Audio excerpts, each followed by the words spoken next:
టంగూర్ మండల్లో farmer producer company limited అనేది మనది ఒకటి ఉంది. అయితే సుధాకర్ సార్ కొత్తగా అంటే ఎక్కడ ఛార్జింగ్ స్టేషన్ ఉన్నా కూడా గ్రిడ్ కనెక్షన్ తో ఉంటది.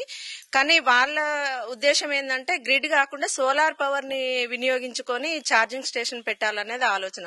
కానీ ఆ సోలార్ పవర్ ని మనం బయట నుంచి కాకుండా మహిళలకు ఒక్కొక్కరికి ఒక 50-100 ఇండ్ల అంటే తన కాన్సెప్ట్ ఒక 100 ఇండ్ల మీదైనా పెట్టాలన్న ఆలోచన. కానీ ఒక్కొక్క మహిళ ₹1,00,000 తన స్వార్జితం పెట్టాలంటే పెట్టలేని పరిస్థితి ఉంటది. కాబట్టి ఎవరైనా సహాయం చేస్తే బాగుంటదన్న ఆలోచనతోటి మొన్న మా కటంగూరు ఎఫ్పిఓని కలెక్టర్ గారు విజిట్ చేసినప్పుడు ఇట్లా ఉన్నది మేడం, మహిళలకు దీనివల్ల చాలా ఉపయోగం ఉంటదని మేము చెప్పడం జరిగింది.